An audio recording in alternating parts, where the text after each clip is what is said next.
Ladies and gentleman, ರಾಜ್ಯದಲ್ಲಿ CM ಕುರ್ಚಿ ಕದನ ಮತ್ತಷ್ಟು ಕಾವೇರಿದೆ. ಸಿಎಂ ಸಿದ್ದರಾಮಯ್ಯ ಹಾಗೆ ಡಿಸಿಎಂ ಡಿಕೆ ಶಿವಕುಮಾರ್ ಅವರು ನಾನಾ ನೀನಾ ಅಂತ ಪ್ರತಿಷ್ಠೆಗಿಳಿದಿದ್ದಾರೆ. ಅನುಭವಿ ರಾಜಕಾರಣಿ ಸಿದ್ದರಾಮಯ್ಯ ಕೊಟ್ಟಂತಹ ಒಂದೇ ಒಂದು ಶಾಕ್ಗೆ ಡಿಕೆ ಶಿವಕುಮಾರ್ ಅಂಡ್ ಟೀಮ್ ತತ್ತರಿಸಿ ಹೋಗಿದೆ. ಹಾಗಾದ್ರೆ ಶಾಸಕರ ನಂಬರ್ ಗೇಮ್ ಆಡೋದಕ್ಕೆ ಮುಂದಾಗಿದ್ದ ಡಿಕೆ ಶಿವಕುಮಾರ್ ಅವರಿಗೆ ನಿರಾಸೆ ಆಗಿದೆಯಾ? ಅವರ ಬಳಿ ಶಾಸಕರ ನಂಬರ್ಸ್ ಇಲ್ವಾ?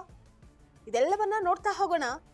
ವೀಕ್ಷಕರೇ, ನೆಲ ಜಲ ಭಾಷೆಗಾಗಿ ಪ್ರಾಮಾಣಿಕ ಪತ್ರಿಕೋದ್ಯಮ. ನೀವು ನೋಡ್ತಾ ಇದ್ದೀರಾ ಫೋಕಸ್ ಟಿವಿ. ನಾನು ನಿಶ್ಚಿತ.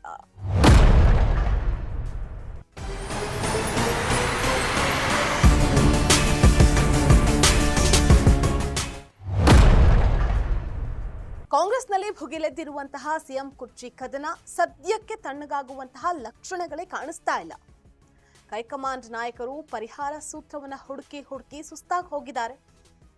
ದೇವ ಭಕ್ತರು ಆಗಿರುವಂತಹ ಡಿಕೆ ಶಿವಕುಮಾರ್ ನಾನಾ ತಂತ್ರಗಳನ್ನ ಮಾಡ್ತಾ ಇದ್ದಾರೆ.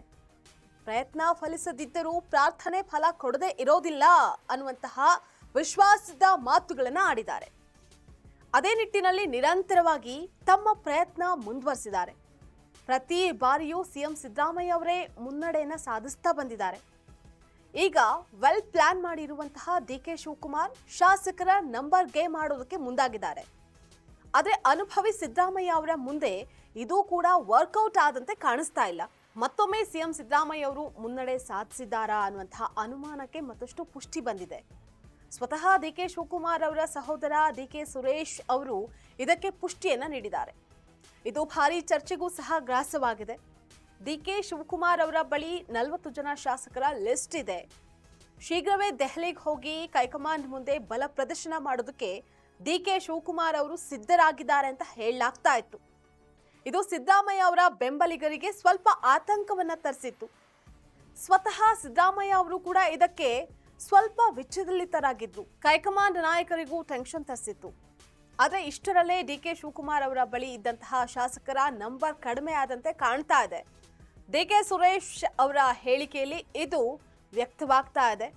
ಸಿಎಂ ಸಿದ್ದರಾಮಯ್ಯ ಅವರಿಗೆ ನೆಮ್ಮದಿಯನ್ನ ತರಿಸಿದೆ, ರಿಲೀಫ್ ಅನ್ನ ನೀಡಿದೆ. ಹೈಕಮಾಂಡ್ಗೂ ಸ್ವಲ್ಪ ರಿಲೀಫ್ ತರಿಸಿದೆ.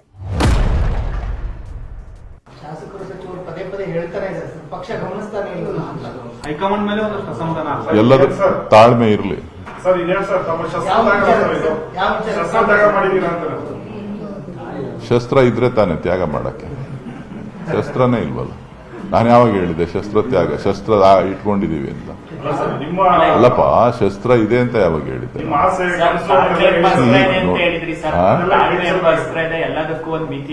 ಈಗಲೂ ಹೇಳಿದ್ನಲ್ಲ ತಾಳ್ಮೆ ಇರ್ಲಿ ಅಂತ.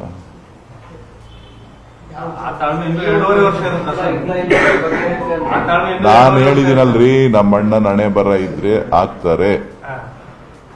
ನಮ್ಮಣ್ಣನ ಹಣೆ ಬರ ಇಲ್ಲ ಅಂತ ಅಂದ್ರೆ ಯಾರೇನು ಮಾಡ್ಲಿಕ್ಕೆ ಆಗುದಿಲ್ಲ.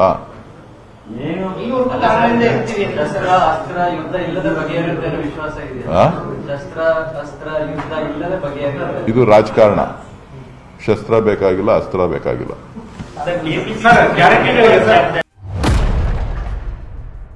ಇಷ್ಟಕ್ಕೂ ಡಿಕೆ ಶಿವಕುಮಾರ್ ಅವರು ಹೇಳಿರೋದಾದ್ರೂ ಏನು ಅನ್ನುವಂತಹದನ್ನ ಇಲ್ಲಿ ನಾವು ನೋಡ್ತಾ ಹೋಗೋದಾದ್ರೆ ಅದು ತುಂಬಾನೇ ಸಿಂಪಲ್. ಏನಪ್ಪಾ ಅಂತ ಅಂದ್ರೆ, ಶಸ್ತ್ರಾಸ್ತ್ರಗಳೇ ಇಲ್ಲದೆ ಇರುವಾಗ ಶಸ್ತ್ರ ತ್ಯಾಗದ ಮಾತ್ಯಾಕೆ? ಹಣೆಯಲ್ಲಿ ಬರ್ದಿದ್ರೆ ಅಣ್ಣ ಸಿಎಂ ಆಗ್ತಾರೆ, ಹಣೆ ಬರಹದಲ್ಲಿ ಬರೆಯದಿದ್ರೆ ಯಾರು ಏನು ಮಾಡೋದಕ್ಕೆ ಆಗೋದಿಲ್ಲ ಅಂತ ಹೇಳಿದ್ದಾರೆ. ಹೀಗೆ ಡಿಕೆ ಸುರೇಶ್ ಅವರ ಈ ಮಾತು ಭಾರಿ ಚರ್ಚೆಗೆ ಗ್ರಾಸವಾಗಿದೆ. ಡಿಕೆ ಶಿವಕುಮಾರ್ ಅವರ ಸಹೋದರ ಡಿಕೆ ಸುರೇಶ್ ಅವರ ಹೇಳಿಕೆಯನ್ನ ಗಮನಿಸಿದಾಗ ಡಿಕೆ ಶಿವಕುಮಾರ್ ಅವರ ಬಳಿ ಶಾಸಕರ ನಂಬರ್ ಇಲ್ವಾ? ಅದು ಹೆಚ್ಚಾಗೋದಿಲ್ವಾ? ಸಿಎಂ ಸಿದ್ದರಾಮಯ್ಯ ಅವರು ನೀಡಿದಂತಹ ಶಾಕ್ಗೆ ಡಿಕೆ ಶಿವಕುಮಾರ್ ಅವರು ಸಿಎಂ ಆಗುವ ಆಸೆಯನ್ನ ಬಿಟ್ಟಿದ್ದಾರಾ? ಹಾಗಾಗಿಯೇ ಅವರ ಸಹೋದರ ಅವಿಶ್ವಾಸದ ಮಾತುಗಳನ್ನ ಆಡಿದಾರ?